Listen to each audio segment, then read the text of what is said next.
जय भोलेनाथ। आप सभी का हमारे YouTube चैनल पर हार्दिक स्वागत है। आज सुने शनिदेव जी की पौराणिक कथा।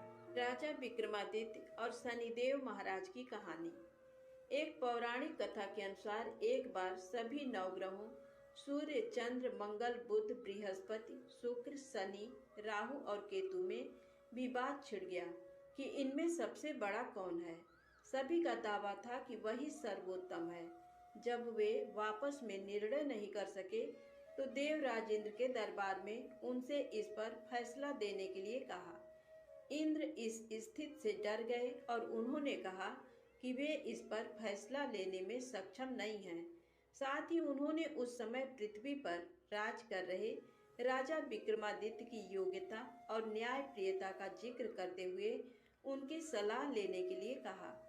इस पर सभी ग्रह राजा विक्रमादित्य के पास पहुंचे और उन्हें अपना विवाद बताते हुए निर्णय के लिए कहा। ग्रहों की बात सुनकर राजा काफी चिंतित हो उठे, क्योंकि वे जानते थे कि जिस किसी को भी छोटा बताया वही रुष्ट हो जाएगा। अब राजा ने युक्ति निकाली। उन्होंने स्वर्ण, रजत, कांस्य, पीतल, सीसा, रांगा, जस्ता, अभ्रक और लोहे से 9 सिंहासन बनवाए और उन्हें इसी क्रम में रख दिया। इसके बाद सभी ग्रहों से निवेदन किया कि वे सिंहासन पर स्थान ग्रहण करें। जो अंतिम सिंहासन पर बैठेगा वही सबसे छोटा होगा। सारे ग्रहों ने अपना स्थान ग्रहण किया, जिसमें लौह सिंहासन सबसे आखिर में था, जिस पर शनिदेव सबसे बाद में बैठे और वही सबसे छोटे कहलाए। इस पर शनि कुपित हो गए और उन्हें लगा कि राजा ने ये जानबूझकर किया है। तब शनि ने गुस्से में राजा से कहा कि वो उन्हें नहीं जानते। जैसे सूर्य एक राशि में 1 महीना, चंद्रमा 2.25 महीना 2 दिन, मंगल 1.5 महीना, बृहस्पति 13 महीने, बुध और शुक्र 1-1 महीने विचरण करते हैं, वैसे ही शनि 2.5 से 7.5 साल तक एक राशि में रहते हैं, जिसके चलते बड़े बड़ों का विनाश हो जाता है। शनि ने कहा कि ये शनि की 7.5 ही थी जिसने श्री राम को 14 वर्ष का वनवास कराया, और जब रावण जैसे महावीर पर आई तो मामूली वानर सेना ने लंका पर विजय प्राप्त कर उसका अंत करवा दिया। इसके बाद राजा को सावधान रहने को कहकर शनिदेव गुस्से में वहां से चले गए। कुछ समय बाद राजा पर शनि 7.5 आई और शनिदेव घोड़ों के सौदागर बनकर उनके राज्य में कई बढ़िया घोड़े लेकर आए। राजा ने यह समाचार सुनकर अपने अश्वपाल को अच्छे घोड़े खरीदने की आज्ञा दी।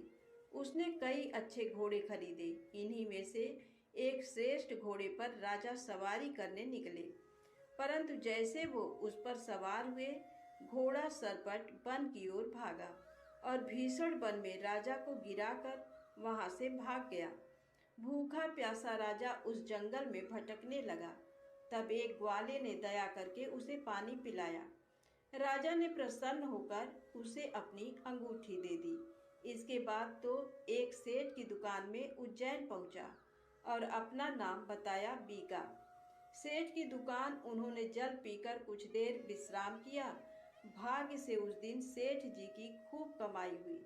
सेठ ने समझा कि बीका उसके लिए भाग्यशाली है। वो उसे खाना खिलाने अपने साथ घर ले गया, जहां खूंटी पर एक हार टंगा था। अनायास सेठ को अनोखा दृश्य दिखा कि हार को खूंटी निगल रही है और देखते देखते पूरा हार गायब। ये देखकर सेठ घबरा गया और उसे बीका की कारस्तानी समझकर कोतवाल से कहकर न सिर्फ जेल भिजवाया, बल्कि हाथ पांव भी कटवा दिए और नगर के बाहर फिकवा दिया। राजा अपनी इस दुर्दशा पर हैरान था। जहां बीका गिरा था, वहां से गुजर रहे एक तेली को उस पर दया आ गई और उसने अपनी बैलगाड़ी में उसे चढ़ा लिया। बीका बना राजा अपनी जीभ से बैलों को हाँकते हुए गाड़ी चलाने लगा। उसी काल में राजा की शनि दशा समाप्त हो गई और वो वर्षा के स्वागत के लिए मल्हार गाने लगा। इस गीतों को नगर की राजकुमारी ने सुना और उस पर मोहित हो गई उसने मन ही मन प्रण कर लिया कि वह गायक से ही विवाह करेगी। पता लगवाने पर राजा की स्थिति के बारे में पता चला, परंतु सबके समझाने के बावजूद राजकुमारी का निश्चय नहीं बदला और उसने उसी अपंग गायक से शादी करने का निर्णय कर लिया। अतः दोनों का विवाह हो गया। तब शनिदेव ने राजा को स्वप्न में दर्शन देकर कहा कि देखा मुझे छोटा बताने का नतीजा। तब राजा ने उनसे क्षमा मांगी और अनुरोध किया कि ऐसा कष्ट किसी को भी न दे। तब शनिदेव ने कहा जो उनका व्रत करेगा और कथा कहेगा उसे शनि की दशा में कोई दुख और कष्ट नहीं होगा, उसके सारे मनोरथ पूर्ण होंगे। साथ ही राजा को हाथ पैर भी वापस दिए। सुबह राजकुमारी अपने पति को एकदम ठीक से देखकर हैरान रह गई। तब राजा ने उसे अपना असली परिचय देते हुए बताया कि वह उज्जैन का राजा विक्रमादित्य है। जब सेठ ने ये सब सुना तो वह राजा से क्षमा मांगने लगा। इस पर राजा ने कहा कि वह तो शनिदेव का कोप था, इसमें किसी का कोई दोष नहीं। सेठ ने कहा कि उसे शांति तभी मिलेगी जब वे उसके घर चलकर भोजन करेंगे। राजा गया तो सेठ ने देखा कि खूंटी ने हार वापस निकाल दिया। सेठ ने अपनी कन्या का विवाह भी राजा से कर दिया। इसके बाद अपनी दोनों पत्नियों के साथ राजा उज्जैन नगरी आए, जहां नगरवासियों ने उनका भव्य स्वागत किया। नगर आगमन के उत्सव पर राजा ने घोषणा की कि उन्होंने शनिदेव को सबसे छोटा बताया था, जो कि गलत है। असल में वही सर्वोपरि हैं। तब से सारे राज्य में शनिदेव की पूजा और कथा नियमित होने लगी। प्रेम से बोलें शनिदेव महाराज की जय हो। अब आइए सुने शनिदेव महाराज की दूसरी पौराणिक कथा। एक ब्राह्मण को सपने में नीली घोड़ी पर नीले कपड़े पहने एक आदमी दिखाई देता और कहता है, हे ब्राह्मण देवता, मैं तेरे लगूंगा। ब्राह्मण घबराकर उठ गया। अगले दिन यही सपना उसे फिर आता है। ये सपना उसे रोज आने लगा। वह परेशान हो गया और चिंता के मारे दुबला होने लगा। उसकी पत्नी ने कारण पूछा तो उसने सपने के बारे में बताया। ब्राह्मणी बोली, वे अवश्य ही शनि महाराज होंगे। अब की बार दिखें तो कहना लग जाओ, पर सवा पहर से ज्यादा मत लगना। उस दिन सपना आने पर ब्राह्मण ने कहा, लग जाओ, पर कितने समय के लिए लगोगे? तब शनि जी बोले, 7.5 वर्ष का लगूंगा। ब्राह्मण ने कहा, क्षमा करें शनि जी, इतना भारी तो मुझसे झेला नहीं जाएगा। तब शनि जी बोले, तो 5 वर्ष का लग जाऊंगा। ब्राह्मण बोला, ये भी मेरे लिए ज्यादा है। शनि जी बोले, 2.5 साल का लग जाऊं? ब्राह्मण ने मना किया तो शनि जी कहने लगे, सवा पहर का तो लगूंगा ही, इतना तो कोढ़ी कलगी भिखारी के भी लग जाता हूँ। तब ब्राह्मण ने कहा, ठीक है। ब्राह्मण को सवा पहर की शनि की दशा लग गई।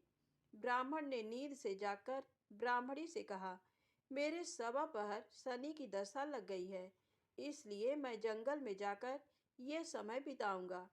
मेरे लिए खाने पीने का सामान बांध दे। मेरे पीछे से किसी से लड़ाई झगड़ा ना हो, इसका ध्यान रखना। ज्यादातर घर में ही रहना। बच्चों का भी ध्यान रखना। इस सवा पहर के समय में कोई गाली भी दे तो चुपचाप सुन लेना, बहस मत करना। ये सब समझाकर ब्राह्मण जंगल में चला गया। जंगल में ब्राह्मण एक पीपल के पेड़ के नीचे बैठ गया और हनुमान जी का पाठ करने लगा। एक पहर बीत गया। ब्राह्मण ने सोचा बाकी बचा समय रास्ते में बीत जाएगा, इसलिए वहां से चल दिया। रास्ते में एक बाड़ी में मतीरे लगे देखे। माली से एक मतीरा खरीदा, पोटली में बांधा और आगे बढ़ा। आगे एक आदमी मिला जो असल में शनिदेव जी थे। ब्राह्मण से पूछा, पोटली में क्या है? उसने कहा, मतीरा है। शनिदेव बोले, दिखाओ। ब्राह्मण ने पोटली खोली। उसमें राजकुमार का कटा हुआ खून से लथपथ सिर देखा। शनिदेव ब्राह्मण को राजा के पास ले गए और कहा कि इस ब्राह्मण ने राजकुमार की हत्या कर दी है। इसके पास पोटली में राजकुमार का सिर है। राजा ने कहा, मैं ये नहीं देख सकता, इस ब्राह्मण को सूली पर चढ़ा दो। राजा के यहाँ हाहाकार मच गया। ब्राह्मण को सूली पर चढ़ाने से पहले पूछा गया कि उसकी कोई आखिरी इच्छा हो तो बताए। ब्राह्मण ने सोचा किसी तरह सवा पहर पूरा करना होगा। उसने कहा, वह रोज बालाजी की कथा सुनता है। मरने से पहले अंतिम बार बालाजी की कथा सुनना चाहता हूँ। ब्राह्मण को कथा सुनाने का प्रबंध किया गया। कथा कहते कहते सवा पहर पूरा हो गया। शनि की दशा टलते ही राजकुमार शिकार खेलकर लौटता हुआ दिखाई दिया। राजकुमार को आता देख राजा बहुत खुश हुआ, लेकिन उसे निर्दोष ब्राह्मण की हत्या का दोष लगने का डर सताने लगा। उसने तुरंत घुड़सवार सैनिकों को ब्राह्मण को आदर सहित ले आने के लिए भेजा। ब्राह्मण राज दरबार में आया तो राजा ने क्षमा मांगी और पोटली दिखाने के लिए कहा। पोटली खोली तो उसमें मतीरा था। राजा ने इन सब के बारे में पूछा तो ब्राह्मण ने बताया, मुझे सवा पहर की शनिश्चर की दशा लगी थी, इस कारण ये सब तमाशा हुआ। राजा ने पूछा, ये दशा कैसे टलती है? ब्राह्मण बोला, राजा या सेठ के लगे तो काला हाथी या काला घोड़ा दान करे, गरीब के लगे तो पीपल की पूजा करे तब बोले, साचा शनिश्चर कहिए, जाके पाँव सदा ही पड़िए। शनि की कहानी सुने, तिल का तेल और काला उड़द दान करे, काले कुत्ते को तेल से चुपड़कर रोटी खिलाए तो शनिश्चर की दशा उतर जाती है। राजा ने उसे मतीरा वापस दे दिया। घर आकर ब्राह्मण ने मतीरा काटा तो उसमें बीज की जगह हीरे मोती निकले। ब्राह्मणी ने पूछा, ये कहाँ से लाए? आप तो कह रहे थे शनि की दशा लगी है। ब्राह्मण ने कहा, जब दशा लगी थी तो यही मतीरा राजकुमार का सिर बन गया था। उतरती दशा के शनि जी निहाल कर गए। हे शनि देवता, जैसी ब्राह्मण के शनि की दशा लगी वैसी किसी को ना लगे। प्रेम से बोले, शनिदेव जी महाराज की जय हो। एक बार शनिदेव को अपनी शक्ति पर अपार घमंड हो गया। शनिदेव को लगने लगा कि उनसे शक्तिशाली कोई भी नहीं है। उनकी दृष्टि मात्र से ही व्यक्ति के जीवन में उथल पुथल शुरू हो जाती है। शनिदेव इसी मद में चूर होकर ऐसे स्थान पर पहुंचे जहां पर हनुमान जी अपने प्रभु श्री राम की साधना में लीन थे। भगवान श्री राम की भक्ति में डूबे हनुमान जी को देख शनिदेव ने उन पर अपनी वक्र दृष्टि डाली, लेकिन कोई प्रभाव नहीं हुआ। इससे क्रोधित होकर शनिदेव ने हनुमान जी को ललकारते हुए कहा कि हे बानर, देख कौन सामने आया है। हनुमान जी ने शनिदेव पर कोई ध्यान नहीं दिया और अपनी भक्ति में लीन रहे। शनिदेव ने सभी प्रयास कर लिए, लेकिन हनुमान जी पर कोई प्रभाव नहीं पड़ा। तो शनिदेव को क्रोध सातवें आसमान पर पहुंच गया। तनाव और गुस्से में आकर शनिदेव ने एक बार फिर प्रयास किया और कहा, हे बानर, आंखें खोल, मैं शनिदेव तुम्हारी सुख शांति को नष्ट करने आया हूँ। इस संसार में ऐसा कोई नहीं जो मेरा सामना कर सके। शनिदेव को ये विश्वास था कि ऐसा करने से हनुमान जी भयभीत हो जाएंगे और क्षमा मांगेंगे, लेकिन ऐसा कुछ भी नहीं हुआ। बहुत प्रयास करने पर हनुमान जी ने बहुत ही सहज भाव से पूछा कि महाराज, आप कौन हैं? इस बात को सुनकर शनिदेव को और क्रोध आ गया। शनिदेव हनुमान जी से बोले, अभी इसी समय मैं तुम्हारी राशि में प्रवेश करने जा रहा हूँ, तब समझ में आएगा कि मैं कौन हूँ। इस बार भी हनुमान जी ने शनिदेव से कहा कि आप कहीं और जाएं और उन्हें अपने प्रभु का स्मरण करने दें, विघ्न ना डालें। शनिदेव को हनुमान जी की ये बात कतई पसंद नहीं आई और ध्यान लगाने जा रहे हनुमान जी की भुजा पकड़ ली और अपनी तरफ खींचने लगे।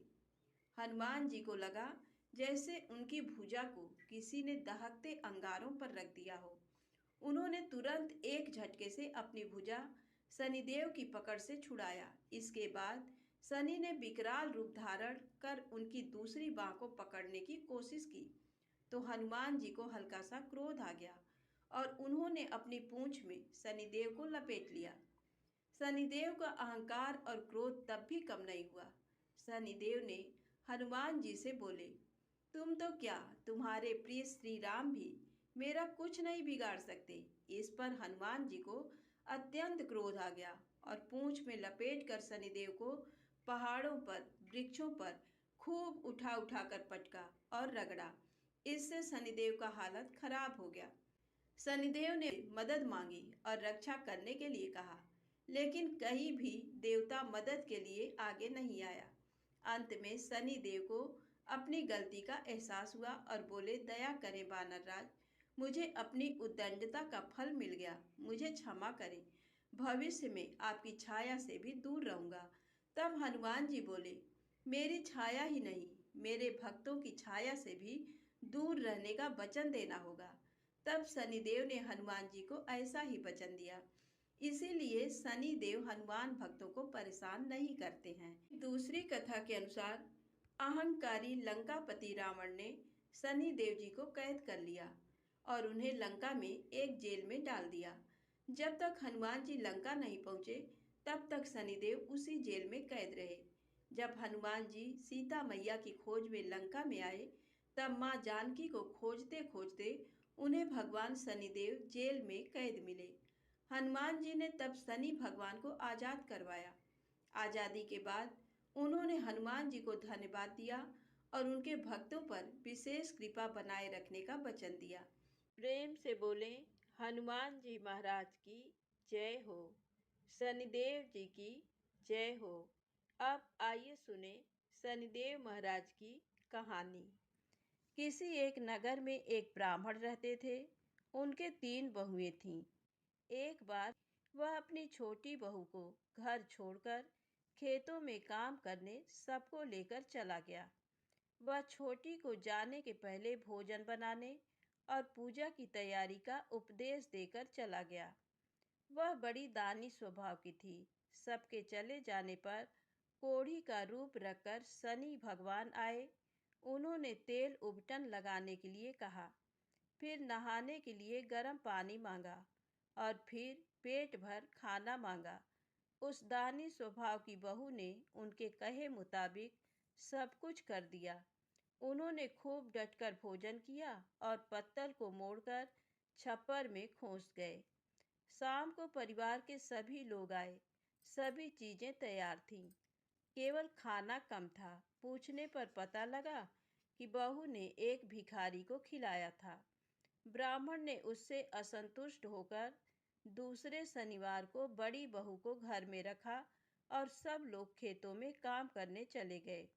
उसी भांति शनि भगवान आए और वही सब मांगा, पर बड़ी बहू ने कह दिया, हमारे यहाँ कुछ नहीं है। शनि देवता ने कह दिया तो ऐसा ही हो, और चले गए। वापस आने पर ब्राह्मण ने देखा कि कुछ भी तैयार नहीं था और भोजन गायब हो गया था। अगले शनिवार को मझली बहू को घर पर रखा और उसने भी बड़ी की तरह ही किया। शनि देवता ने उसे भी वैसा ही शाप दिया और चले गए। चौथे शनिवार को फिर छोटी बहू को रखा गया। उसने पहले की ही भांति शनि देवता के आने पर किया। शनि देवता अपनी जूठी पत्तल छप्पर में फिर खोसकर चले गए। घर वापस आने पर सबने देखा कि घर अच्छी अच्छी चीज़ों से जगर मगर हो रहा है। रसोई में नाना प्रकार के व्यंजन, मिठाई, पकवान बने हुए रखे हैं। सबको बड़ा आश्चर्य हुआ कि निर्धनता में भी ये सब कैसे बन गया। बहू ने बतलाया, कोढ़ी आया था, उसकी कुछ सेवा कर दी थी और भोजन करा दिया था। ब्राह्मण समझ गया कि शनि देवता आए थे, उन्हीं की कृपा से ये सब हुआ। उसने अपना घर देखना शुरू किया तो छप्पर में खोसे हुए पत्ते मिले, जिनमें हीरा जवाहरात भरे थे। बहू ने बतलाया, ये तो भिखारी की जूठन है। शनि भगवान की कृपा से उनके घर में धन संपत्ति भर गई। हे शनि देवता, जैसे छोटी बहू पर कृपा की, वैसे सब पर करना। कहानी कहने वालों पर भी, कहानी सुनने वालों पर भी। प्रेम से बोले, शनिदेव महाराज की जय हो। आइए सुने शनिदेव महाराज की दूसरी कहानी। किसी देश में एक राजा राज्य करता था। उसने अपने नगर में एक बाजार लगवाया। दूर दूर से सौदागर बुलवाए और डुग्गी पिटवा दी कि बाजार उजड़ने पर जिसका जो भी माल नहीं बिकेगा उसे राजा खरीद लेगा। सौदागर बहुत खुश थे। जिस दिन किसी सौदागर का कोई माल नहीं बिकता, राजा के आदमी जाते और उचित मूल्य देकर खरीद लेते थे। एक दिन एक मतिभ्रम लोहार एक लोहे की शनि देव की मूर्ति बनाकर बाजार में बेचने के लिए ले आया।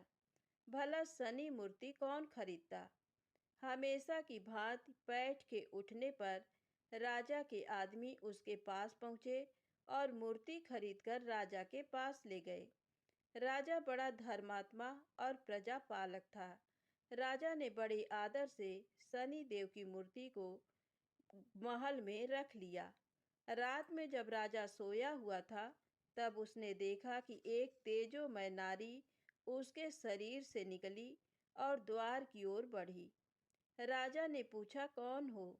नारी मूर्ति बोली, राजन, मैं लक्ष्मी हूँ, तुम्हारे घर से विदा होती हूँ।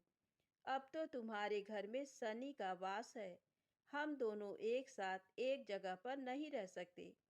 लक्ष्मी जी चली गईं, पर राजा ने नहीं रोका। शनि देव को आश्रय देकर वह उनका निरादर नहीं कर सकता था, और फिर जाने वालों को कौन रोक सकता है। थोड़ी देर में एक देव पुरुष निकला और द्वार की ओर बढ़ा।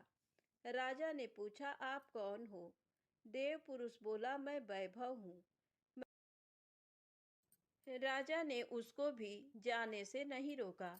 इसी प्रकार धर्म, धैर्य, क्षमा आदि अन्य गुण भी एक एक करके राजा के पास से चले गए, पर राजा किसी को नहीं रोका। अंत में जब सत्य जाने लगा तो राजा ने पूछा, तुम कौन हो देवपुरुष? सत्य बोला, राजन, मैं सत्य हूँ। राजा ने लपक कर उसके पांव पकड़ लिए और बोला, सत्य देव, तुम कैसे जा सकते हो? तुम्हारे बल पर तो मैंने सबका तिरस्कार किया है। मैंने तुमको आज तक नहीं छोड़ा और आज भी मैं तुम्हें नहीं जाने दूंगा, और तुम ही मुझे कैसे छोड़ सकते हो? सारे संसार को छोड़ सकता हूँ, पर तुम्हें नहीं। सत्य लाचार होकर रुक गया। बाहर सब लोग सत्य की राह देख रहे थे। जब सत्य को बहुत देर हो गई, फिर भी वह न आया, तो धर्म बोला, सत्य के बिना मैं नहीं रह सकता, मैं वापस जाता हूँ। धर्म के पीछे दया, धैर्य, क्षमा, वैभव, लक्ष्मी सभी लौट आए। लक्ष्मी बोली, राजन, तुम्हारे सत्य प्रेम ने तुम्हारी रक्षा की, हमको वापस आना पड़ा। तुम्हारा जैसा सत्यवादी दुखी नहीं रह सकता। इस प्रकार राजा के सत्य प्रेम के कारण लक्ष्मी जी और शनि देव एक ही स्थान पर रहने लगे। तो प्रेम से बोले, शनिदेव महाराज की जय हो। प्रेम से बोले, सत्यदेव महाराज की जय हो। आइए सुने प्रभु श्री राम के द्वारा लक्ष्मण के त्याग की कहानी। कमल नयन भगवान श्री रामचंद्र जी लोकापवाद के कारण सीता जी का परित्याग करके अयोध्या का राज्य करने लगे। उन्होंने दूसरी किसी स्त्री को पत्नी रूप में किसी तरह भी स्वीकार नहीं किया। यज्ञ कार्य की सिद्धि के लिए भी पत्नी के स्थान पर सीता देवी की स्वर्णमयी प्रतिमा को ही बिठाया। श्री राम ने 11,000 वर्षों तक ब्रह्मचर्य का पालन करते हुए निष्कंटक राज्य किया। तदनंतर श्री रामचंद्र जी के भवन में एक देवदूत आया और बोला, भगवान, मुझे इंद्र ने भेजा है, अतः आप मुझसे एकांत में मिलिए। तब भगवान श्री राम ने एकांत में जाकर लक्ष्मण जी से कहा, लक्ष्मण, मैं जब तक इस देवदूत के साथ बैठकर वार्तालाप करूं, तब तक कोई यहाँ न आवे। यदि कोई आवेगा तो उसे मृत्यु दंड दिया जाएगा। अतः तुम राजद्वार पर उपस्थित रहकर इस बात की ओर दृष्टि रखो कि कोई आ न जाए और किसी के लिए वध का प्रसंग न उपस्थित हो जाए। लक्ष्मण ने बहुत अच्छा कहकर आज्ञा स्वीकार की और वे स्वयं राजद्वार पर खड़े होकर पहरा देने लगे। इधर देवदूत ने श्री राम के साथ वार्तालाप प्रारंभ किया। इंद्र तथा अन्य स्वर्गवासियों का संदेश सुनाते हुए उसने इस प्रकार कहा, महाभाग, आपने रावण का विनाश करने के लिए ही भूतल पर अवतार धारण किया था। वह दुष्ट मारा गया, त्रिभुवन का कंटक दूर हुआ। आपने इस समय देवताओं का सब कार्य पूर्ण कर दिया। अब यदि आपकी रुचि हो तो मृत्यु लोक त्याग कर दिव्य लोक में पधारिए। इसी समय मुनिश्रेष्ठ दुर्वासा वहां आए और लक्ष्मण जी से पूछने लगे, श्री रघुनाथ जी कहाँ हैं? लक्ष्मण बोले, विप्रवर, मुझ पर दया करके थोड़ी देर यहीं ठहर जाइए। महाराज किसी देव कार्य से एकांत में बातचीत में लगे हुए हैं। दुर्वासा बोले, यदि अभी मुझे राजा श्री रामचंद्र जी दर्शन नहीं देंगे तो मैं समस्त रघुकुल को शाप देकर भस्म कर डालूंगा। ये सुनकर लक्ष्मण जी ने मन ही मन दुखी होकर कुछ विचार किया और स्वयं श्री रामचंद्र जी के समीप जाकर हाथ जोड़ साष्टांग प्रणाम करके कहा, देव, मुनिश्रेष्ठ दुर्वासा दर्शन के लिए राजद्वार पर खड़े हैं, उनके लिए क्या आज्ञा है? लक्ष्मण जी का वचन सुनकर श्री रामचंद्र जी ने देवदूत से कहा, तुम देवराज के पास जाकर ये कह देना कि मैं 1 वर्ष के अंदर ही आपके समीप आ जाऊंगा। दूत से ऐसा कहकर भगवान ने लक्ष्मण से कहा, वत्स, दुर्वासा मुनि को शीघ्र भीतर ले आओ।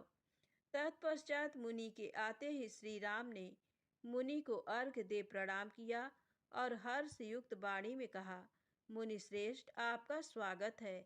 मैं धन्य और अनुगृहीत हूँ जो कि आप मेरे घर पधारे हैं। दुर्वासा ने कहा, रघुनंदन, मैं उपवास पूर्वक चातुर्मास व्रत करके आज भोजन करने के लिए आपके घर आया हूँ, अतः मुझे शीघ्र भोजन दीजिए। तब श्री रामचंद्र जी ने मिष्ठान आदि से मुनि की यथेष्ट भोजन कराकर तृप्त किया। इस प्रकार भोजन करके आशीर्वाद दे दुर्वासा मुनि चले गए। तब लक्ष्मण ने भगवान श्री राम से कहा, प्रभो, अब मुझे मृत्यु दंड मिलना चाहिए।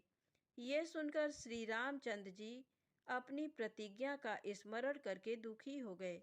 तब लक्ष्मण ने कहा, प्रभो, अपने वचन को बिना किसी हिचक के सत्य कर दिखाना यही राजाओं का परम धर्म है। लक्ष्मण की बात सुनकर श्री राम के नेत्रों में आंसू भर आए।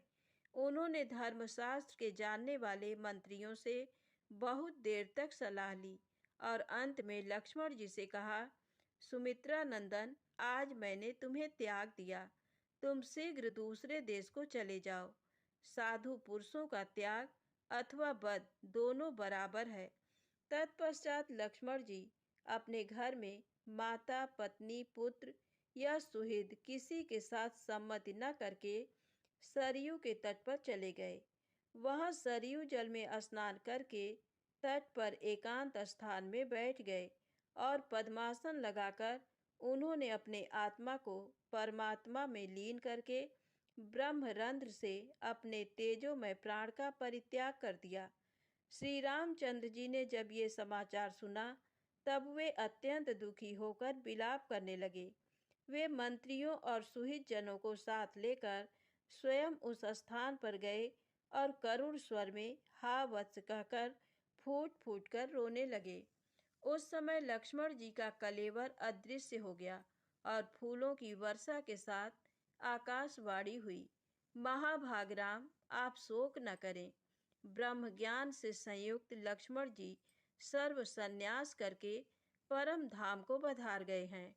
आकाशवाणी की ये बात सुनकर मंत्रियों ने कहा, महाराज, ये लक्ष्मण परम सिद्धि को प्राप्त हुए हैं, अतः अब अपने घर को लौटिए।